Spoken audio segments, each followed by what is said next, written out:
Hello everyone, চলে এসেছি ছোট্ট একটা মিনি ব্লগ নিয়ে। আজকে ছিল তুতুনের মামা ভাত। আজকে তাই ভিডিওটা ওকে দিয়েই শুরু করলাম। ঠিক তো ফার্স্টে এখন তুতুনকে আমরা রেডি করে নিয়েছিলাম। ও রেডি হতে চায় না, তারপরে ওকে সব একটু ফটো তুলছিলাম। তারপরে এখানে ওর খাবার দাবারগুলো সব সাজিয়ে গুছিয়ে রেডি করা হয়ে গেছে। ও এমন একটা মিষ্টি বা ফোন দেখলেই চুপ করে যায়, ও যতই কাপ ধুকিয়ে করুক। তো সবাই ওখানে ছবি টবি তোলার পরে এখানে ওকে মামা ভাত খাওয়ানো হলো।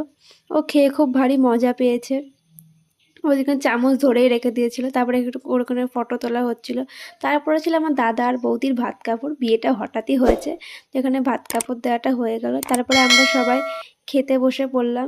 মেনুতে অনেক কিছুই ছিল, ভাত, শাক, ডাল, চিপস, 2 রকম মাছ, চাটনি, পাঁপড়, মিষ্টি, দই। আমি খেতে খেতে মাঝখানে ভিডিও ক্লিপ নিতে ভুলে গেছিলাম।